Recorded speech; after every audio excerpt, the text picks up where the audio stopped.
Je vais vous présenter une situation. Vous êtes issu d'une famille d'un milieu social pas très élevé. Vos parents n'ont pas nécessairement fait beaucoup d'études et ils sont pas très diplômés. Enfant, ils vous disaient de bien travailler à l'école, pour pas finir comme le jardinier de l'école, ou le mec qui vient ramasser les poubelles. Comme ça, une fois grand, vous aurez une situation plus aisée que la leur. Ils insistent régulièrement sur le fait que quand on s'en donne les moyens dans la vie, on peut accéder à tout.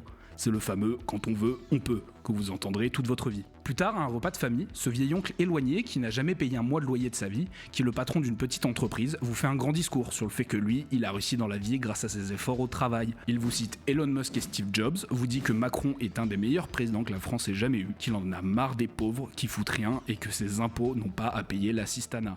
Et une gare, c'est un lieu où on croise les gens qui réussissent et les gens qui ne sont rien.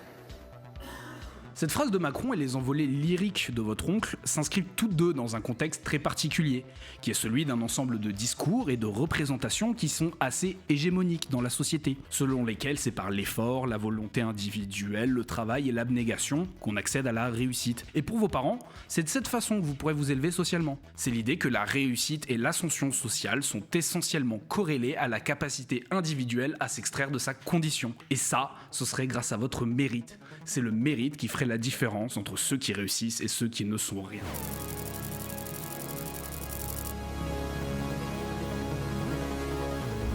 Évidemment, nous, on fait de la sociologie. On sait que les sciences sociales, elles ont plutôt tendance à remettre la méritocratie en question. C'est une idée qui est tellement profondément ancrée dans l'inconscient collectif, c'est quelque chose qui va tellement de soi pour tout le monde, qu'on cherche jamais vraiment à la discuter. C'est toute la République, le mérite. La République, c'est quoi ? C'est l'histoire du petit garçon qui n'a rien et qui peut devenir un président de la République, qui peut devenir un chef d'entreprise, au nom du mérite. Le mérite, c'est la chose la plus importante qui soit, parce que c'est la part de liberté de l'homme. Sauf que ce mérite est régulièrement érigé comme une valeur suprême de stratification et de différenciation des individus dans une société. Dire aux gens que la place qu'ils veulent obtenir, ou celle qu'ils ont déjà, elle est méritée, ça relève quand même pas mal d'une injonction normative. C'est-à-dire que se plier à cette logique, où chacun doit faire ce qu'il faut pour se donner les moyens individuellement de réussir, c'est en quelque sorte une forme d'obligation sociale implicite. Vous savez, la norme, c'est d'être marié, avoir des enfants et un bon travail qui est à la fois rentable et utile à la société. Il faut être dans une position sociale avantageuse, ne pas finir comme le jardinier ou le mec qui vient ramasser les poubelles. Ceux qui ne le font pas, ceux qui sont oisifs, deviennent inversement des méritants de leur échec aux yeux de la société. À l'époque, la première fois que j'ai vu des clochards, c'était quand je suis arrivée à Paris, parce qu'il n'y en avait pas à Montréal. Alors peut-être c'était à l'époque, il faisait trop froid. J'en ai beaucoup vu à New York quand j'habitais là-bas, que j'étudiais à Juilliard. C'est aussi, j'ai l'impression, un choix de vie. Paraît-il que c'est aussi un choix de vie, oui. C'est des gens qui sont... Un choix de vie, il y a eu des gens aussi qui se sont retrouvés, qui avaient des choses, qui ont décidé de lâcher la société, quoi. C'est un retrait du monde. Donc, si on suit ce raisonnement, la méritocratie, ça désignerait tant un discours idéologique qu'un régime politique, où le pouvoir est fondé sur le mérite et la valeur individuelle. Et donc nous, ce que l'on va chercher à comprendre aujourd'hui, c'est est-ce que tout ce qu'on vient de vous dire, c'est vrai. Est-ce que l'individu, qui fait tous les efforts possibles, se donne les moyens et s'investit à fond, peut accéder à la position sociale qu'il désire, malgré une appartenance de classe initialement défavorisée ? On vous parlait plutôt de Steve Jobs et d'Elon Musk. Et on pourrait même vous parler de certains politiciens. Souvent, on explique que ce sont des personnes qui sont parties de rien et qui, grâce à leur mérite et leur travail, sont aujourd'hui parmi les personnes les plus aisées aux yeux de la société. Ils sont devenus ceux qui occupent les sphères de pouvoir. Se poser ces questions, ça nous évite évidemment à nous intéresser à plusieurs phénomènes sociaux qu'il va falloir qu'on explique, étant des sujets réguliers d'études des sciences sociales. Mais plus important, le prisme principal par lequel on va essayer aujourd'hui de comprendre comment fonctionne la méritocratie, c'est celui de la figure du transfuge de classe. Dans le discours méritocratique, c'est l'exemple qui est souvent mobilisé. Le transfuge de classe, c'est celui qui s'est élevé socialement, qui a changé de classe sociale. Et ça, ce serait justement grâce aux efforts qu'il a fournis qu'il en est arrivé là.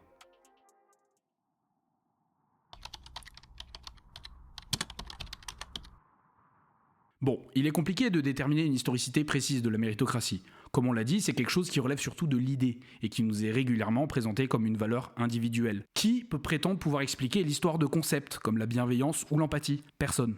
Le mérite, comme idéal régulateur et de stratification, on pourrait en trouver des traces dans la Grèce antique avec Platon et le philosophe roi, ou la Chine du 1er siècle avec les examens impériaux. Mais nous, on va faire local et terroir, essayer de comprendre d'où vient le modèle de l'idéal méritocratique républicain français. Pendant le siècle des Lumières, les philosophes et penseurs se posaient déjà à des questions de justice sociale, d'égalité et surtout de liberté individuelle dans une société d'ancien régime où l'organisation sociale est régie par la naissance. Comment, dans un groupe d'individus, on pourrait déterminer la place sociale non plus par l'origine, mais plus par des nouvelles différenciations individuelles qui sont objectivables.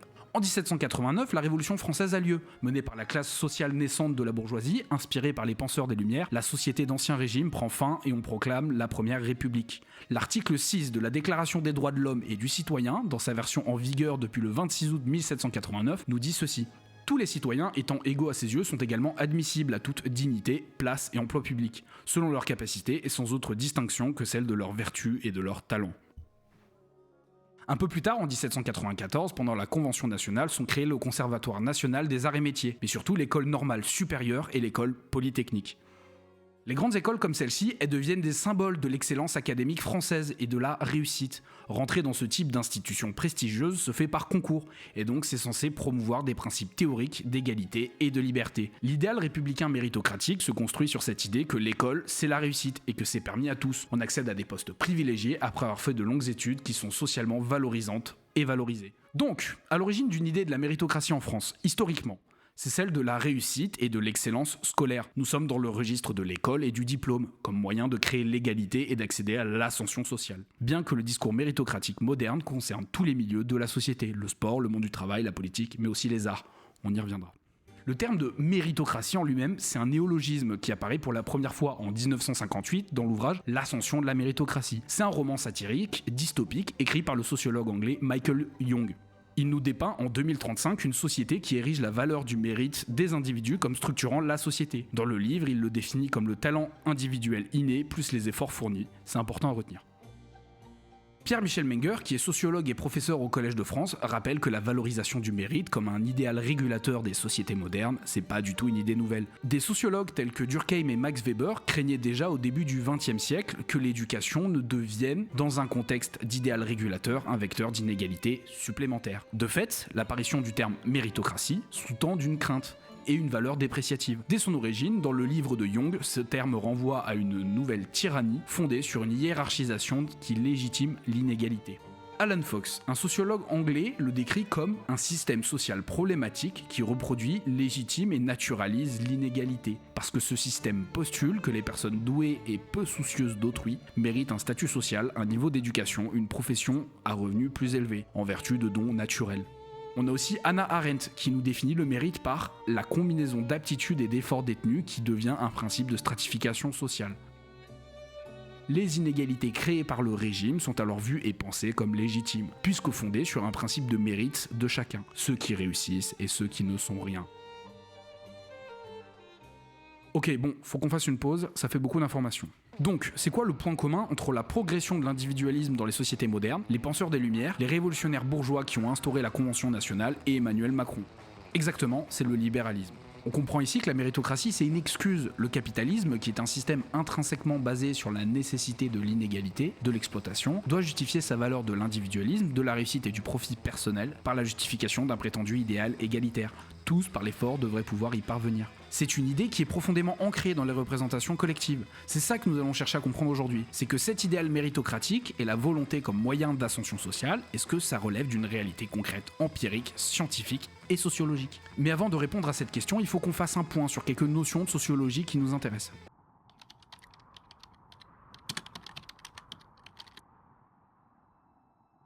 Le phénomène qu'on vous décrit depuis le début, c'est celui d'un changement de classe sociale vers le haut. Passer d'une situation défavorisée à une qui est favorisée. La méritocratie, elle nous dit qu'on peut le permettre avec les efforts et le travail. Mais déjà, il faudrait savoir ce que nous dit la sociologie sur le sujet. Le terme scientifique qui est couramment utilisé dans la recherche, c'est celui de la mobilité sociale, qui se définit comme le changement de position sociale des individus et des groupes au sein de la structure sociale. C'est un des deux grands champs de mobilité étudiés par les sciences sociales, avec la mobilité géographique, mais la mobilité sociale ascendante, c'est celle qui nous intéresse aujourd'hui. En sociologie, le terme apparaît pour la première fois dans Social Mobility, paru en 1927 de Petrim Sorokin, un chercheur américain d'origine russe qui s'inspire de sa propre histoire pour théoriser le concept. Il est le premier à fonder un questionnement sociologique autour du phénomène de déplacement dans l'espace social. La mobilité sociale se mesure principalement via la catégorie socio-professionnelle des individus, fixée par l'INSEE. En France, c'est généralement cette caractéristique qui définit la place qu'on occupe sur l'échelle sociale. Quand vous rencontrez quelqu'un, la première chose que vous lui demandez, c'est ce qu'il fait dans la vie.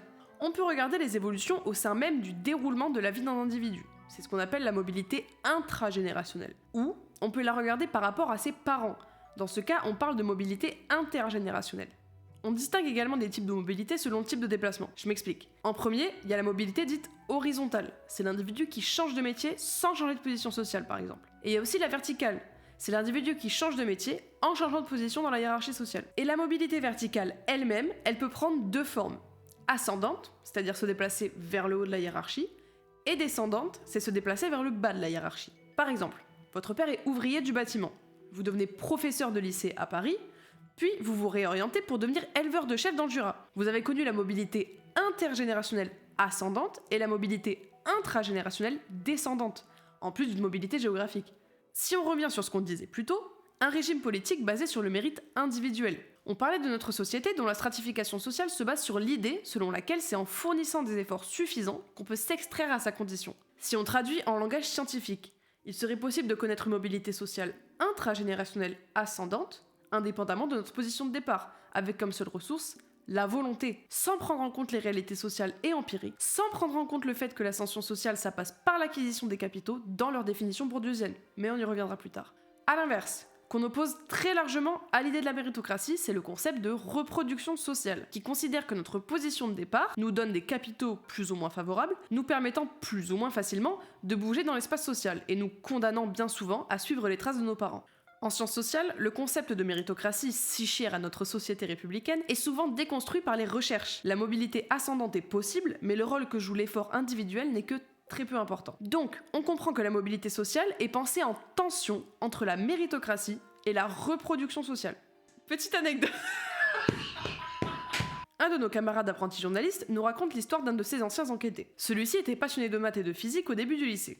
Il était bon en plus. Cependant, issu d'une classe populaire et fréquentant un lycée dit de zone d'éducation prioritaire ou ZEP, on ne lui explique pas qu'il existe des classes préparatoires spécialisées dans ces domaines qui mènent à des études prestigieuses. Lorsqu'il a appris l'existence des prépas, c'était trop tard pour s'y préparer, et il a été contraint de se diriger vers le droit. En se renseignant un peu, il apprend que certaines personnes qui partaient avec des capitaux plus avantageux que les siens connaissaient l'existence des prépas depuis bien longtemps, certains s'y préparant même depuis le collège. Tout ça pour dire que, malgré sa passion pour les maths et la physique, et même malgré ses bons résultats, sa position dans l'échelle sociale l'a malheureusement rattrapé, lui empêchant l'accès aux études prestigieuses qu'il aurait voulu faire et qui auraient pu lui permettre d'effectuer une ascension sociale. Donc, vous l'avez compris, dans le cadre de notre réflexion, on s'intéresse à la mobilité sociale verticale, particulièrement ascendante, puisqu'elle prend une place spéciale dans nos sociétés, étant pensée comme une injonction, un objectif de vie. L'exemple le plus concret qui est généralement repris dans les discours méritocratiques pour justifier cette façon de voir les choses, c'est celui du transclasse ou transfuge de classe dont nous allons parler plus tard, après avoir fait un petit point sur les capitaux et l'héritage.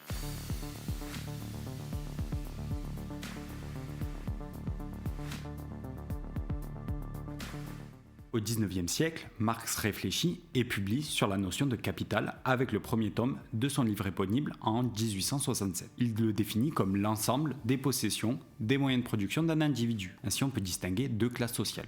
D'un côté, c'est ceux qui détiennent les moyens de production nécessaires à l'accumulation de celui-ci, soit les bourgeois, et de l'autre, c'est ceux qui doivent vendre leur force de travail aux bourgeois pour l'utilisation de ces mêmes moyens de production, soit les prolétaires. Ainsi, Pierre Bourdieu reprend cette notion de capital et la retravaille en profondeur des années 70 aux années 80, la lecture d'un antagonisme de classe binaire étant largement dépassée pendant le XXe siècle. Il distingue trois types de capitaux. Premièrement, le capital économique qui est similaire à celui de Marx et qui permet d'assurer une position sociale avantageuse grâce aux moyens économiques. Deuxièmement, le capital culturel qui désigne l'ensemble des biens culturels, des connaissances et des comportements sociaux d'un individu. On peut y retrouver l'ensemble des objets culturels tangibles que l'individu possède, soit des livres, des films ou bien des albums, son capital culturel institutionnalisé, soit l'ensemble des diplômes et des titres scolaires, et enfin les dispositions culturelles, soit la manière et les comportements d'un individu à penser la culture. Dernièrement, le capital social qui désigne l'ensemble des relations d'interconnaissance que possède un individu. Il y a aussi le capital symbolique, mais là, il ne nous intéresse pas forcément. Ainsi, cette définition permet en fait d'apporter de la nuance à celle de Marx. Un individu sous le seuil de pauvreté qui gagne subitement au loto n'est pas bourgeois, mais un parvenu, n'étant pas totalement intégré dans la bourgeoisie car n'ayant pas les codes sociaux et culturels. tandis qu'un individu ayant hérité des capitaux de sa famille est un héritier, constitué socialement par ses capitaux dits hérités. Voilà, Lucien est la preuve vivante qu'on peut être un nouveau riche et rester un ancien pauvre. De ce fait, la possession de capitaux n'est pas quelque chose d'inné. On ne naît pas avec un fort capital économique, culturel ou bien social. Ils sont soit développés, soit transmis. Le développement de capital, en fait, on le fait plus ou moins tous les jours à notre échelle. Quand on travaille, on a de l'argent chaque mois. Quand on lit un livre, on acquiert un capital culturel. Et quand on noue des liens avec une personne, on crée son capital social. Mais ce n'est pas le seul moyen. En effet, la plus grande partie de son capital personnel est héritée des parents ou bien de la famille. On ne peut donc transmettre que ce que l'on a déjà. Ainsi, un enfant né sous le seuil de pauvreté n'aura pas un capital économique élevé, tandis qu'un enfant issu de parents bourgeois, si. Eh bien, c'est la même chose pour les capitaux culturels et sociaux. Un parent qui a fini son doctorat n'a pas la même position qu'un parent qui n'a que son certificat d'aptitude scolaire. Et un parent qui a le numéro de téléphone de patron de grandes entreprises confère plus d'avantages professionnels qu'un individu qui n'a que le numéro de téléphone des Fullers. Ce n'est cependant pas une règle gravée dans le marbre. Soit tu nais comme ça et tu restes comme ça, mais plutôt une tendance générale. C'est ce que Bourdieu appelle la reproduction sociale. Et c'est cela qui nous intéresse. Plus la famille proche d'un individu a de capitaux, plus elle lui en transmet. Plus cet individu en a, plus il pourra en acquérir par lui-même, et donc plus il en aura acquis, plus il en transmettra. C'est QFD. J'ai tout dit. Les termes. Prenons alors un exemple de cette reproduction sociale. Selon l'origine sociale des individus, c'est-à-dire la famille proche, les emplois effectués en majorité diffèrent grandement. Pour les individus issus d'une origine sociale aisée, de cadres ou de professions intellectuelles supérieures, la répartition des emplois de cette catégorie est à 50%, soit une continuité de la catégorie socio-professionnelle de leurs parents, avec la moitié de cadres et 31% de professions intermédiaires dans le domaine de la santé, de l'enseignement ou du social. A l'inverse, pour des individus issus d'une famille ouvrière, la part de cadres et de professions intermédiaires diminue drastiquement, avec seulement 30%, dont 7 de cadres. Le reste étant des ouvriers, des agriculteurs ou même des emplois non qualifiés. Ce qui est aussi intéressant à développer, c'est justement ces politiques de continuité de cette reproduction sociale. L'indice de développement social en est un bon indicateur. En effet, il permet de mesurer au sein d'un établissement scolaire les conditions socio-économiques et culturelles des parents des élèves de l'établissement. Cette IPS permet ainsi de rendre compte des disparités sociales existantes entre établissements et à l'intérieur même de ces établissements. On ne mesure donc pas la réussite scolaire des élèves, mais plutôt les facteurs qui y contribuent. Un exemple qui nous parle à nous, c'est Perpignan. Ville de 120 000 habitants, 4e ville la plus pauvre de France, dont certains quartiers dépassent les 50% de pauvreté et où les disparités sociales sont plus notoires qu'ailleurs. Avec cette ville, faisons alors la médiane des IPS des lycées généraux publics et privés et suivons-la sur 4 années scolaires. Et voilà, nous avons ainsi une médiane IPS qui diminue pour les établissements publics, tandis que c'est une médiane qui augmente pour les établissements privés. C'est ce qui rend compte de cette disparité sociale. Les précaires restent entre eux, les aisés aussi.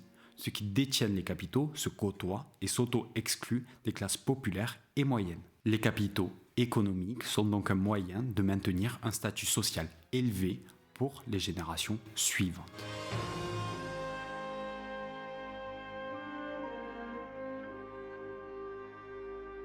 Bon, peut-être serait-il temps de s'attaquer à la figure du transclasse, ou transfuge de classe. Le transfuge de classe, c'est un truc qu'on connaît tous, qu'on a tous déjà entendu partout dans les médias.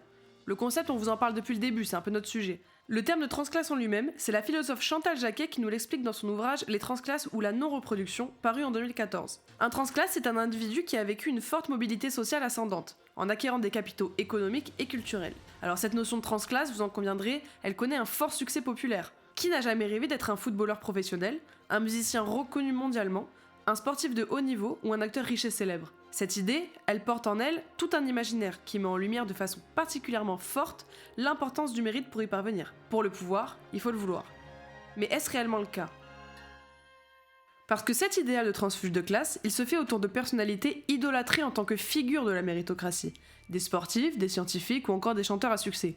Par exemple, le biopic de Freddie Mercury, chanteur de Queen, qui sort de son milieu social défavorisé grâce à son talent de chanteur. Cette figure fantasmée de la méritocratie, on la retrouve aussi très largement en France en 2024 avec les Jeux Olympiques. Peut-être pourra-t-on citer Léon Marchand, quadruple médaillé d'or aux Jeux Olympiques de Paris 2024, célèbre pour ses records du monde. Là où certains y voient un champion de la méritocratie, capable de battre tous les records par la seule force de son travail et de son mérite, d'autres y voient un pur produit de la reproduction sociale. En effet, Léon Marchand, il faut le rappeler, a 2 parents nageurs professionnels et un oncle nageur olympique. Il est issu d'un environnement familial favorable qui lui a permis d'acquérir les compétences nécessaires à sa réussite. Il a eu un accès privilégié à des structures professionnelles et à de bons coachs sportifs. Et comme l'a dit Chantal Jacquet, la volonté c'est un mot, mais c'est un mot qui sert à masquer très souvent l'ignorance de ce qui permet un changement de classe, puisque quand on dit quand on veut, on peut, eh bien on se donne d'avance un principe explicatif, parce que pour vouloir, il faut vouloir quelque chose, et il faut bien que ce quelque chose ait émergé, qu'il y ait d'autres modèles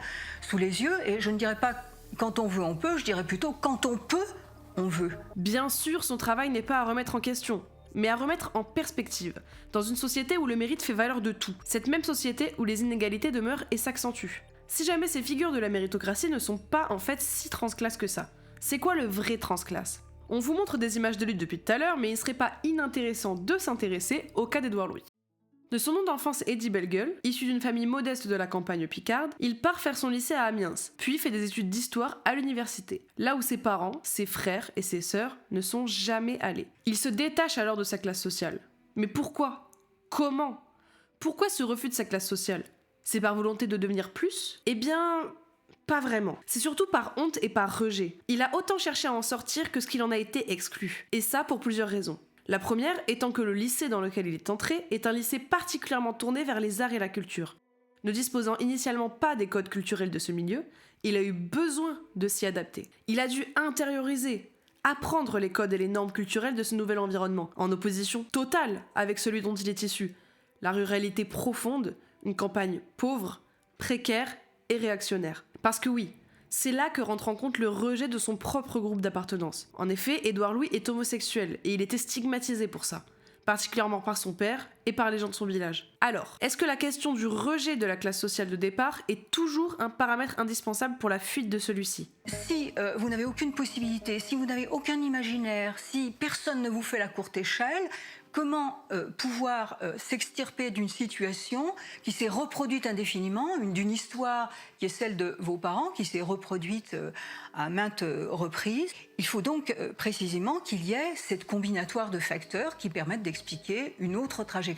Eh bien, on voit avec Édouard Louis que c'est tant une question d'adaptation consciente que de nécessité de rupture. Ayant acquis les codes culturels et sociaux d'un nouvel environnement, il a lui-même commencé à avoir honte de celui dont il est issu. Ainsi, petit à petit, il s'est familiarisé, il s'est adapté, il a lu des livres et a commencé le théâtre. Il est allé à l'université, il a fait l'école normale supérieure et il a fait même l'école des hautes études en sciences sociales. Donc en fait, le transclasse, il ne se fait pas par la volonté et le mérite. Comme Édouard Louis, ça relève souvent d'une nécessité d'adaptation et d'un rejet de son groupe d'origine. Ce qui permet cette ascension, c'est encore et toujours l'acquisition des capitaux qui sont socialement et inégalement répartis, distribués et déterminés. En gros, cette figure du transclasse comme témoin de l'élévation sociale, il existe. Il y a des cas.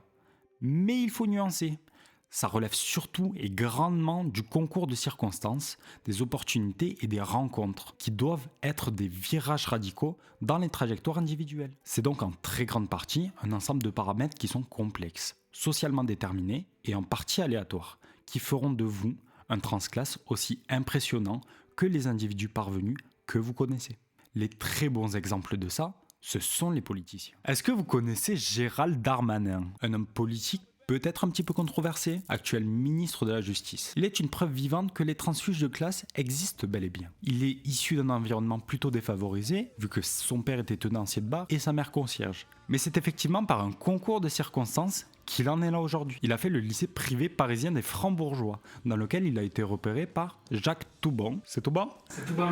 Jacques Toubon du RPR, dont il deviendra assistant parlementaire. Ainsi, ce n'est pas une question de mérite, mais de capital social acquis. De même que notre bonne vieille Tata Rachida Dati, Son père était maçon et sa mère femme au foyer. Des membres proches de sa famille ont même été condamnés pour trafic de stupes. Donc évidemment, rien ne l'a destinée à une telle carrière politique. Elle a financé ses études et les revenus de sa famille en enchaînant des petits boulots de serveuse, de veilleuse de nuit ou encore d'aide-soignante. Mais c'est bien grâce à son capital social qu'elle a acquis pendant ses études, grâce à des personnes comme Simone Veil, oui Simone Veil, qui l'a recommandé et qu'elle a pu accéder à l'École nationale de magistrature. Mais donc, il y a une question centrale à laquelle il faut qu'on réponde là. Qui a le plus intérêt à ce que l'on croit à la méritocratie? Pourquoi la minorité des gens qui connaissent des ascensions sociales fulgurantes sont autant perçus comme des idéals de réussite à atteindre? Comment des personnifications du biais du survivant nous ont amenés à croire que absolument tout le monde peut être comme eux?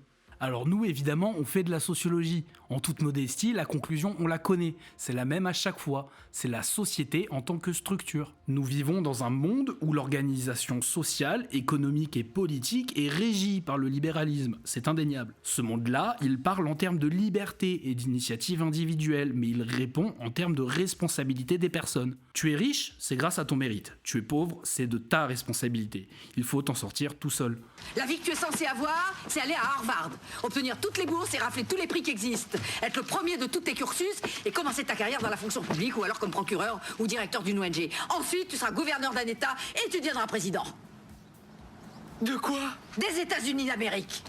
Papa! Un vrai fiston, mais c'est vrai. On va se servir finalement de ces cas relativement limités pour se rassurer sur l'état de la société en disant que tout va bien, et de ce fait, les exceptions vont éclipser finalement les autres. C'est peut-être pour cela que les impôts sur la fortune sont si débattus en France. Pourquoi taxer la richesse des honnêtes citoyens qui, grâce à leur travail, ont acquis un statut social qu'ils méritent pour les redistribuer à des précaires et des oisifs, qui sont en plus de ça responsables, dans tous les cas, de leurs conditions sociales. Moi, mes impôts n'ont pas à payer la médiocrité de ceux qui ne veulent rien foutre. Et ça, c'est une évidence. Je pense que les gens ne font rien. Alors Madame Saldman, après son documentaire avec François Ruffin, où elle a expérimenté les conditions difficiles de travailleurs payés au SMIC, aujourd'hui, elle fait preuve d'un peu plus d'empathie à l'égard de ceux qu'elle méprisait. C'est d'ailleurs un très bon exemple de quelqu'un qui arrive à se désaxer de sa vision de classe d'origine. De 18 ans. De travaux extrêmement pénibles, et vous dites ça, oui, ils ont qu'à faire ça. Non, avant 30 ans. Avant 30 ans. Aller travailler à l'usine, c'est quelque chose de pénible, et il y a des gens qui souffrent de leurs conditions de travail. La méritocratie, c'est donc un prétexte, une excuse, un alibi.